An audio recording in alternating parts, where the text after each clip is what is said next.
As if scorching heat, relentless sandstorms, and the unforgiving Nile weren't enough, the ancient Egyptians also had to battle nature's deadliest predators. Crocodiles, lions, scorpions, and snakes lurked around every corner, ready to strike. How did they survive? From smearing themselves in hippo fat to using armies of trained cats to hunt venomous snakes. Here are 15 interesting ways Egyptians survived deadly animal attacks. Crocodile amulets for protection. The Nile River was the heart of ancient Egyptian civilization, but it was also home to one of its deadliest predators, the Nile crocodile. These massive predators, some stretching over 16 feet long, lurked beneath the water's surface, striking without warning. Fishermen, traders, and even royal messengers faced the constant risk of attack, leading to widespread reliance on Sobek amulets, small charms shaped like crocodiles, worn around the neck or wrist for protection. Sobek, the crocodile-headed god, was one of Egypt's most powerful deities.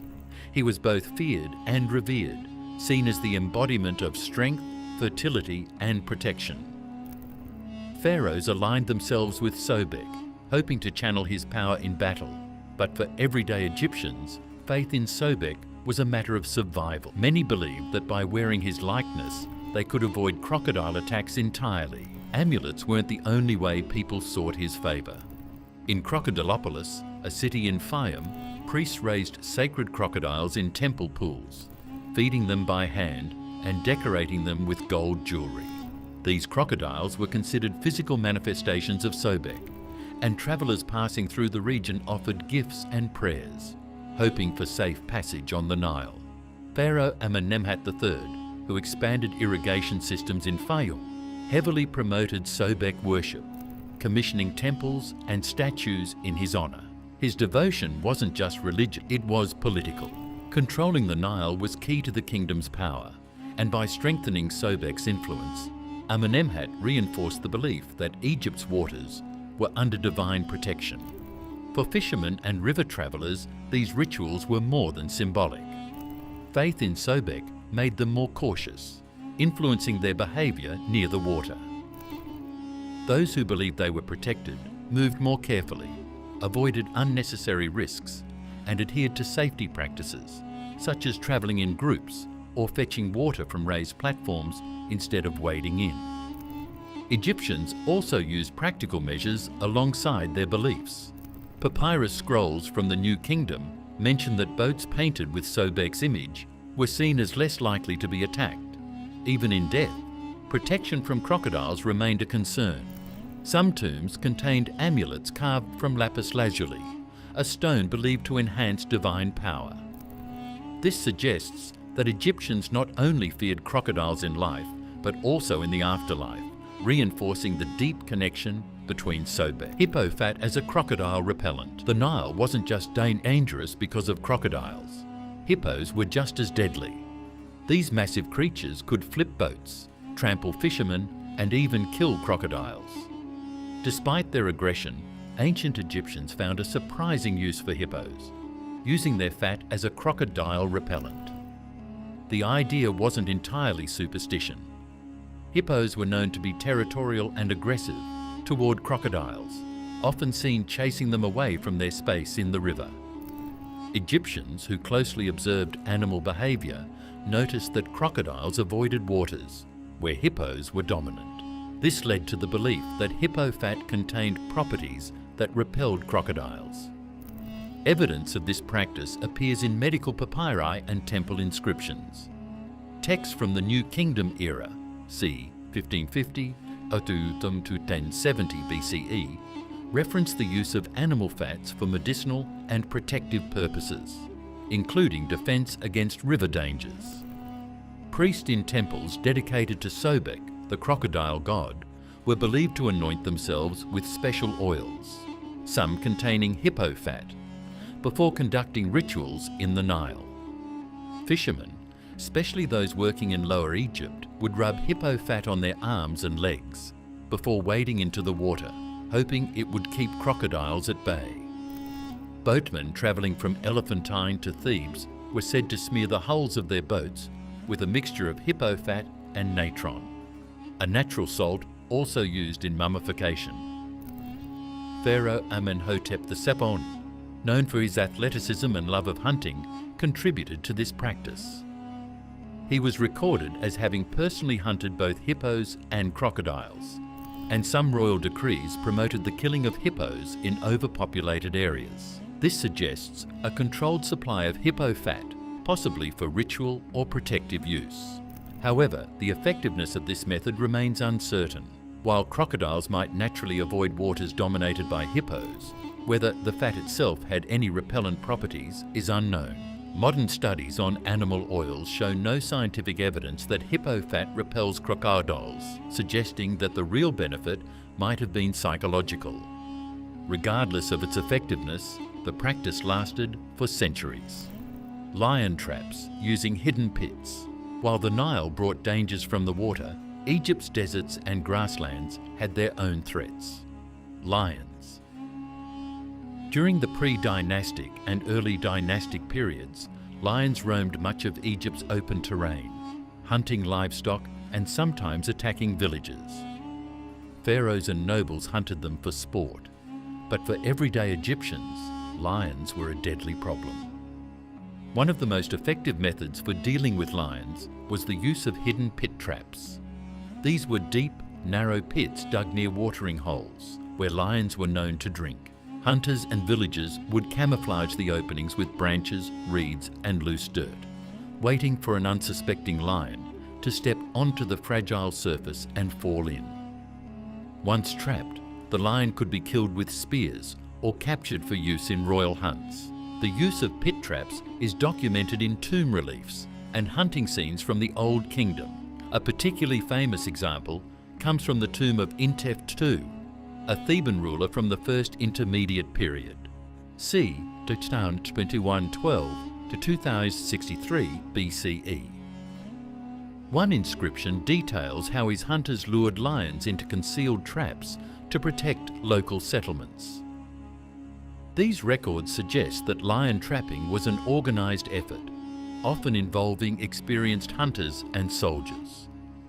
Royalty had a special connection to lions, and some pharaohs were celebrated for their hunting skills. Pharaoh Amenhotep III, for instance, claimed to have killed over 100 lions in his lifetime, reinforcing his image as a warrior king. Many of these hunts likely involved pre-captured lions, trapped in pits before being released into designated hunting grounds. As Egypt's climate changed, lion populations declined and the need for pit traps decreased. However, references to lion trapping continued well into the New Kingdom, showing that for centuries, Egyptians relied on hidden pits to defend themselves from one of Africa's top predators. Raised beds with oiled legs to stop scorpions. Scorpions were one of the most persistent and dangerous pests in ancient Egypt. Their venomous sting could cause intense pain, paralysis, and even death in severe cases. With Egypt's hot climate and widespread desert regions, scorpions thrived in homes, storage rooms, and even palace corridors. To protect themselves, Egyptians developed a simple yet effective solution: elevated wooden beds with oiled legs. Sleeping off the ground reduced the risk of scorpions crawling onto sleeping bodies.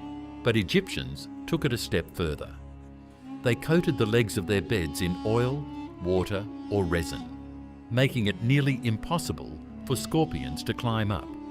The smooth, slippery surface prevented their pincers from gaining traction, forcing them to remain on the ground.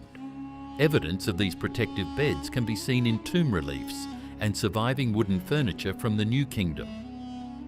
Some finely crafted beds found in tombs, such as those belonging to Tutankhamun, were designed with high legs, possibly reflecting this scorpion prevention method. Beyond beds, Egyptians took additional precautions.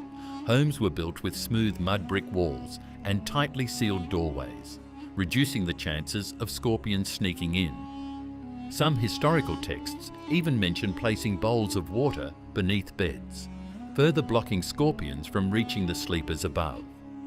Despite these precautions, scorpion stings were still common.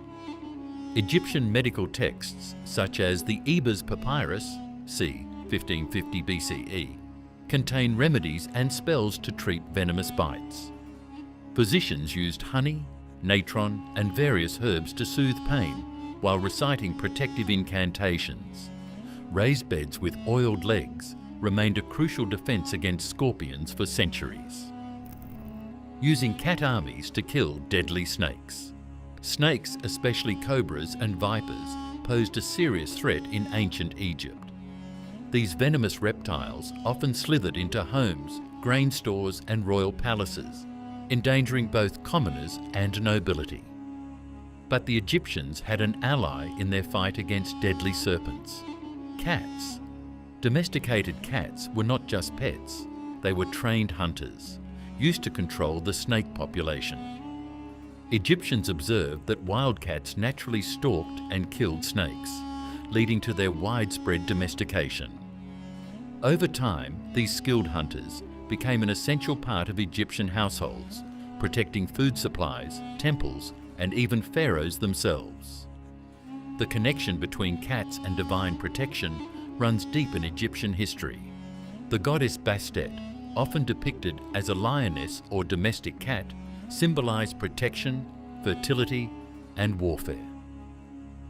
Temples dedicated to Bastet, such as the famous one in Bubastis, housed large numbers of sacred cats. These feline guardians were believed to ward off evil spirits and physical dangers, including venomous snakes. Historical records show that cats were highly valued by both the rich and poor. Pharaohs and elite families kept well-fed cats in their palaces, ensuring that their chambers remained free of cobras and other reptiles. Meanwhile, farmers and merchants relied on cats to guard their grain stores, preventing infestations of rodents and the snakes that preyed on them. The significance of cats was so great that harming or killing one, even accidentally, was considered a severe crime. Greek historian Herodotus, writing in the 5th century BCE, observed that Egyptians would mourn deeply for a deceased cat, sometimes shaving their eyebrows as a sign of grief. Some families even mummified their cats, ensuring they were honoured in the afterlife. Archaeological discoveries confirm the important role cats played in snake control. Tomb paintings depict cats pouncing on cobras, while mummified cats found in Bubastis suggest they were not only revered in life, but also given sacred burials. Cats weren't just guardians of homes, they were also used in temples and royal complexes. In areas where priests feared snake infestations, trained cats were allowed to roam freely, eliminating threats before they became a problem. Fire circles to repel hyenas and jackals. Hyenas and jackals were a constant threat to Egyptian shepherds, traders, and desert travellers. These nocturnal scavengers prowled the edges of villages and trade routes, looking for an opportunity to attack livestock or isolated travellers. While often dismissed as scavengers, hyenas in particular could be aggressive and highly dangerous, especially when food was scarce. To protect themselves at night, Egyptians relied on fire circles. By arranging their camps in a ring and keeping fires burning around them, they created a barrier that scared away nocturnal predators. The flickering flames, combined with the smell of smoke, disrupted the keen senses of jackals and hyenas, making them hesitant to approach. This tactic wasn't just used by shepherds. Military expeditions, traders, and messengers travelling through the desert also set up defensive fire circles when stopping overnight. Ancient inscriptions from the Wadi Hammamat trade route describe long-distance travellers carrying bundles of dried acacia and palm branches, ensuring they could light fires wherever they camped. Some texts even mention that guards were assigned to keep fires burning throughout the night, a precaution taken to prevent sudden animal attacks. Hyenas were particularly feared in Egyptian culture. In some Old Kingdom tomb carvings, hyenas are depicted being tamed or fed, suggesting an uneasy relationship between Egyptians and these animals. While hyenas were sometimes captured and raised for religious purposes, they were also associated with chaos and destruction, much like the god Set, who symbolized disorder. Unlike jackals, which were linked to Anubis, the god of the afterlife, Hyenas had no divine protector. This meant that people relied on practical survival tactics rather than religious symbols. Egyptian texts from the Middle Kingdom, c. 2055 to 1650 BCE, describe fire not just as a source of light and warmth, but as a tool of protection. Some temple priests even performed rituals where fire was used symbolically to drive away evil spirits, reinforcing its power in Egyptian thought. Sleeping in reed rafts to avoid Nile predators. The Nile was the heart of Egypt, but it was also a dangerous place after sunset. Crocodiles lurked just beneath the water's surface, and hippos, one of the most aggressive animals in Africa, were known to capsize boats and trample anything in their path. For fishermen, traders, and those travelling the river at night, staying too close to the riverbank was a death sentence. To avoid these threats, many opted to sleep on floating reed rafts, a practice that kept them safe from the dangers of the Nile's edge. The most common design for these temporary floating shelters involved binding together bundles of reeds, creating a raft that could support one or more people while drifting away from dangerous riverbanks. These rafts were small enough to remain unnoticed by large predators, reducing the chances of an attack. Evidence of this survival method appears in tomb paintings and temple reliefs, particularly in depictions of fishermen and river nomads from the Old and Middle Kingdoms. Some texts reference small floating beds or platforms used by traders navigating the Nile, as well as by fishermen who worked the river's waters late into the night. Since hippos and crocodiles preferred shallow, near-shore waters, sleeping further out in the river on a raft provided a crucial buffer zone. This technique was especially valuable in regions like Elephantine and Aswan, where hippo attacks were most frequent. Historical records from the reign of Pharaoh Amenhotep III describe how entire villages suffered losses due to hippo aggression, forcing many to adapt by moving onto reed rafts at night. For added security, some Egyptians tethered their rafts to anchored stones or floating markers, ensuring they wouldn't drift too far. Others designed multi-layered reed platforms, creating a slightly elevated surface to keep them drier and more stable. Papyrus mats were sometimes laid on top for extra comfort, making these floating beds a practical alternative to sleeping near the riverbanks, where both crocodiles and hippos were most active. Though it may seem unconventional, this method was an essential survival strategy. The ability to avoid Nile predators without needing walls, weapons, or guards made it one of the simplest yet most effective ways to stay alive near Egypt's most unpredictable waters. Scorpion and snake repellent, made from crushed beetles. Scorpions and venomous snakes were an ever-present danger in ancient Egypt, particularly in desert regions and settlements built near rocky terrain.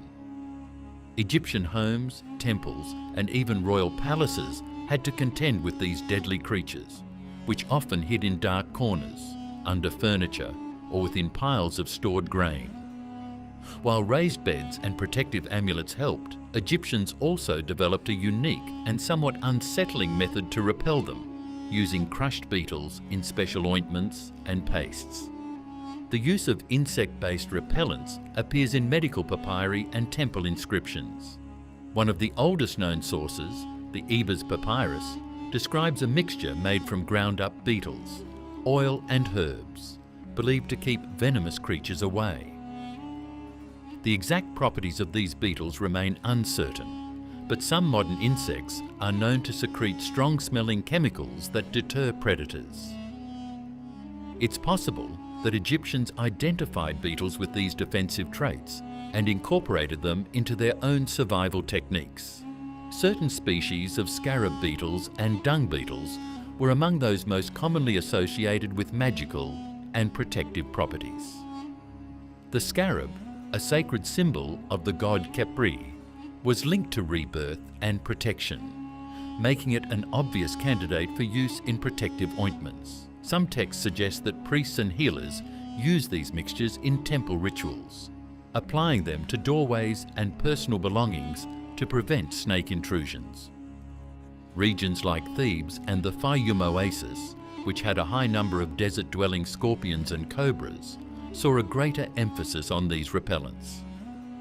Archaeological evidence shows that some homes contained small clay jars filled with unknown pastes, possibly insect-based deterrents.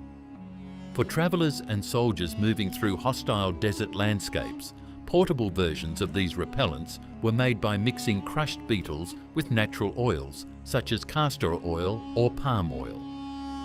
These mixtures were then rubbed on the skin, footwear, and even weapons, acting as both a protective measure and a symbolic ward against harm.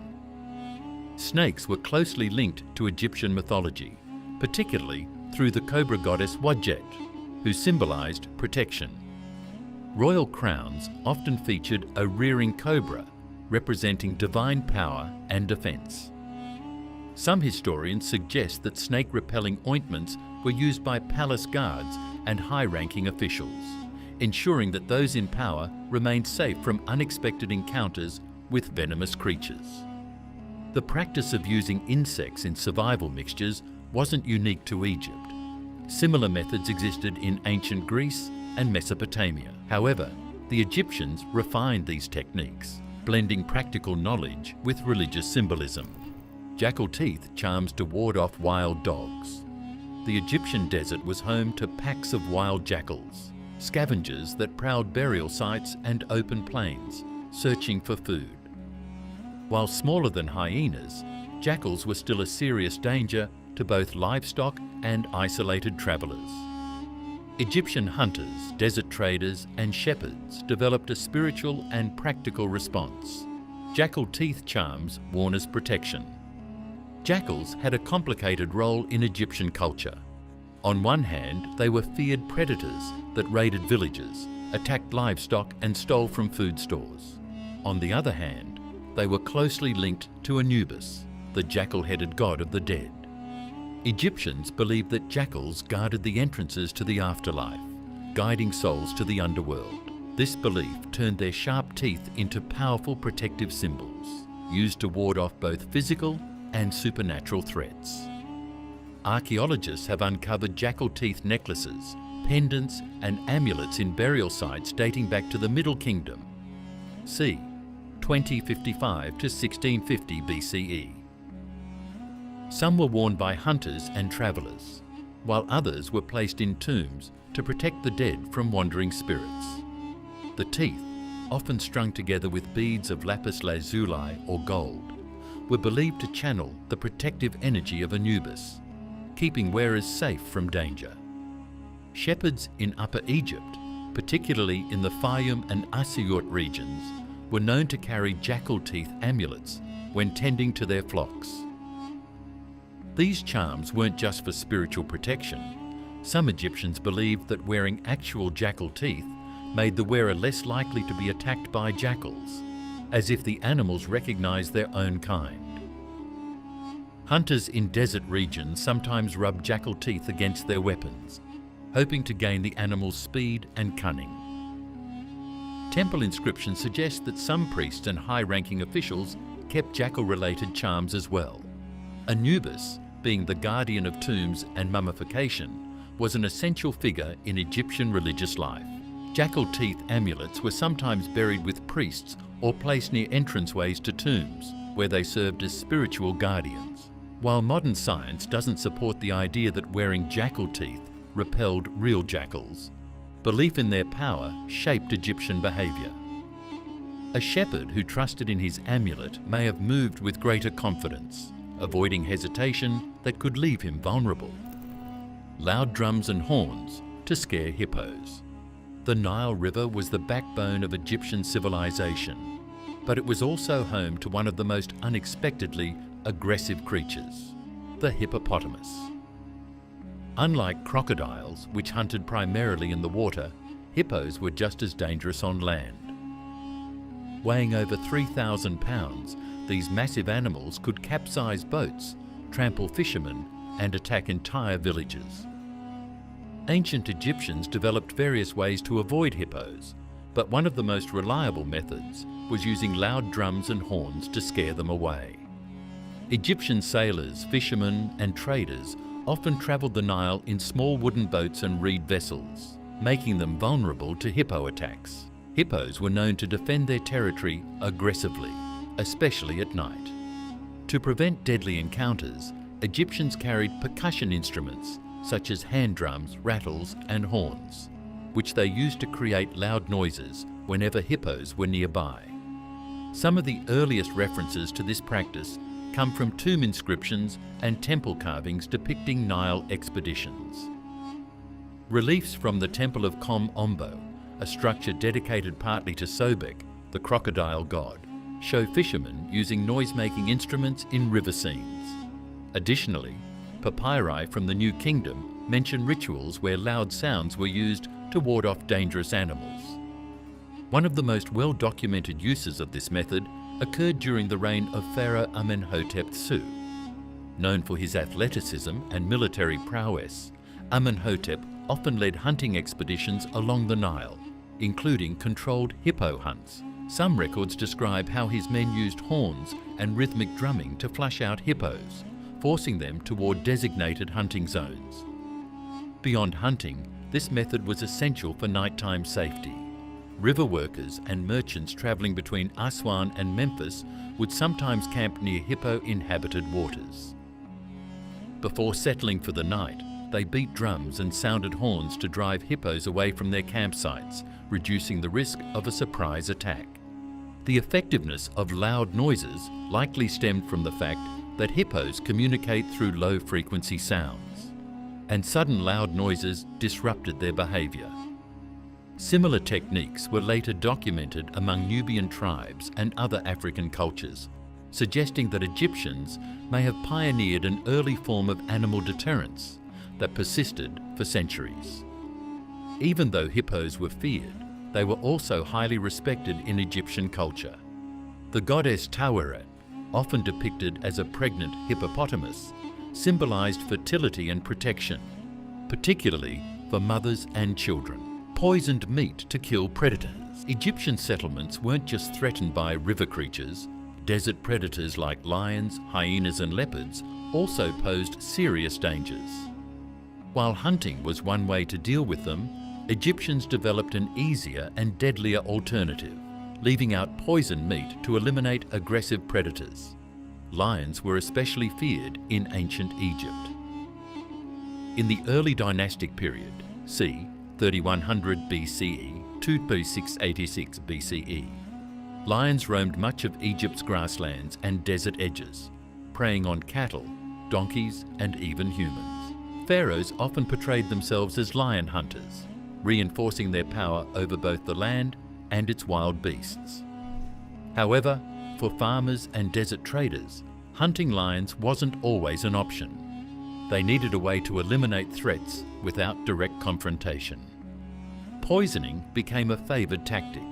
Egyptians used a variety of natural toxins, often derived from plants, insects or snake venom, which they mixed with raw meat. Some temple records and medical papyri from the New Kingdom suggest that early poison formulas contained extracts from aconitum, wolfsbane, hemlock and nux vomica, all of which could cause paralysis or death when ingested. This technique was particularly effective in remote trade routes, where wild predators frequently stalked travellers at night. Caravans moving between Thebes and Nubia often carried poisoned meat rations, which were left in strategic locations along the route. If a lion or hyena consumed the bait, it would weaken or die, preventing further attacks on the group. One of the most well-documented examples of this method comes from the reign of Pharaoh Ramses III. His inscriptions at Medinet Habu detail efforts to secure Egyptian borders, including the elimination of dangerous wildlife. Some accounts describe how military outposts along the Nile set traps with poisoned carcasses, particularly in regions near the Western Desert, where lion populations were more active. Despite its effectiveness, poisoning predators wasn't without risks. Some records hint at accidental poisonings of domesticated animals, forcing Egyptians to be precise in their methods. Additionally, The widespread killing of lions led to a decline in their population over time, contributing to their eventual disappearance from Egypt's landscape. Painting sacred symbols on boats to scare crocodiles. For ancient Egyptians, crocodiles were an unavoidable danger in the Nile, lurking beneath the surface and ambushing fishermen, traders, and even soldiers crossing the river. The fear of these deadly reptiles led to a unique survival technique: painting sacred symbols on boats to deter attacks. Egyptians believed that certain divine images, particularly the Eye of Horus and the image of Sobek, had protective powers that could repel crocodiles. The Eye of Horus, one of the most powerful symbols in Egyptian mythology, represented protection, strength, and restoration. It was commonly painted on the hulls of fishing boats, merchant vessels, and river transport barges, ensuring that travellers were shielded from the dangers of the Nile. Many Egyptians believed that painting Sobek's image on boats or carving his name into the wood would prevent crocodiles from attacking, as they would recognise the symbol and retreat out of respect or submission. Evidence of this practice can be seen in tomb paintings, temple reliefs, and ancient texts. Inscriptions from Crocodilopolis, modern-day Fayum, a city dedicated to Sobek, mention rituals where boats were blessed with his image before embarking on long journeys. Additionally, frescoes from the tomb of Nabamun, c. 1350 BCE, depict fishing boats with painted eyes and sacred markings. Egyptian priests also played a role in reinforcing this belief. Some temple records describe purification rituals where holy men painted protective symbols onto boats using special dyes and inks made from crushed minerals and plant extracts. These symbols were believed to have not only spiritual power, but also practical benefits, as the bold imagery and bright colours could startle crocodiles, making them less likely to approach. Carrying staves with snake-carved handles for protection. Egyptians feared snakes as much as they respected them. With deadly vipers and cobras commonly found in homes, temples, and desert routes, the risk of being bitten was a constant concern. While some relied on amulets or offerings to snake-related gods, others took a more physical approach, carrying wooden staves with snake carvings. Archaeological evidence suggests that wooden staffs were a common tool among priests, travellers, and shepherds. Some of these staffs, discovered in tombs and ancient settlements, featured intricate snake carvings along the shaft or at the handle. These carvings were a symbolic connection to Wadjet, the cobra goddess, who was the protector of kings and sacred sites. One of the most famous examples of snake-carved staffs appears in Egyptian mythology. The story of Moses, as recorded in the Bible and later Egyptian adaptations, describes him carrying a staff that transformed into a serpent. While the religious significance of this tale is widely debated, it reflects a broader belief in the power of snake imagery in Egyptian magic and protection rituals. In addition to religious use, some medical papyri from the Middle Kingdom reference the carving of snake symbols on tools and walking sticks to protect their owners from real serpent attacks. A notable historical account comes from the reign of Pharaoh Thutmose III. His military campaigns in Canaan and Nubia involved moving through dense grasslands and rocky terrains, where venomous snakes were common. Some records suggest that his soldiers carried staffs with protective carvings, possibly as a way to prevent snake-related fatalities on the battlefield. While scientific evidence does not support the idea that a carved staff could ward off snakes, it is known that serpents rely on vibration and movement to detect threats. A person using a staff to tap the ground while walking may have unknowingly warned snakes of their approach, reducing the chance of stepping too close to one. Using perfumed oils to repel scorpions, with their venomous stings causing severe pain, paralysis, or even death. Egyptians needed effective ways to keep scorpions at bay. One of the more intriguing survival methods involved using perfumed oils, such as lotus and frankincense, to repel scorpions and other biting insects. Egyptians had long observed that strong-smelling substances deterred pests. This led to the practice of anointing the body with fragrant oils, not only for hygiene and religious rituals, but also for protection against venomous creatures. The Ebers Papyrus, one of the oldest medical texts in history, describes the use of plant-based oils mixed with crushed herbs as a means of preventing insect and scorpion bites. Lotus oil, derived from the blue lotus flower, Nymphaea caerulea, was particularly favoured for its pleasant scent and supposed protective properties. This sacred flower, often depicted in tomb paintings and temple carvings, was associated with rebirth and divine protection. Egyptians believed that applying lotus oil to the skin created a barrier that scorpions avoided, possibly due to the oil's natural chemical compounds that acted as an irritant. Frankincense, another widely used oil, was imported from Punt, modern-day Somalia or Eritrea, and held a sacred place in Egyptian religious ceremonies. Its strong aroma was believed to purify spaces and ward off evil spirits, but it was also thought to repel insects. Temple priests and royal families regularly burned frankincense in their living quarters, reducing the presence of pests, including scorpions that thrived in dark, humid spaces. The practice of using oils wasn't limited to the elite. Farmers and labourers working in Upper Egypt, particularly in Aswan and the Western Desert, relied on homemade oil blends to protect themselves from scorpion stings.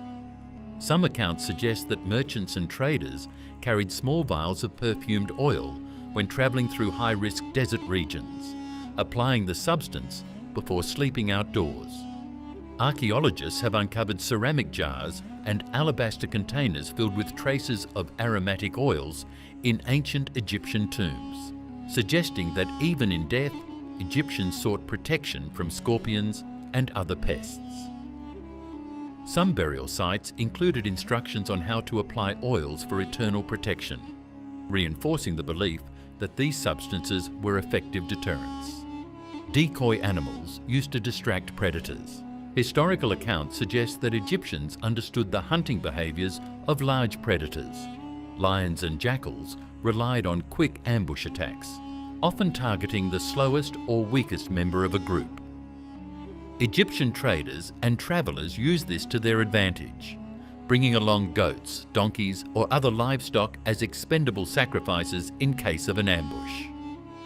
One of the earliest known references to this practice comes from tomb carvings in Beni Hassan, c. 2000 BCE, which depict caravans transporting live animals alongside merchants. While these animals were primarily used for food or trade, some records suggest that they were also used as decoys. When faced with a lion or a pack of jackals, travellers would release a tethered goat or wounded donkey, giving the predator an easier, more tempting target while the humans fled. This method wasn't limited to travellers. Shepherds and farmers in the Fayum region, known for raising livestock, occasionally sacrificed a weak or sickly animal to protect the rest of their herd. By leaving a slower-moving sheep behind, they could buy time to move the larger flock to safety.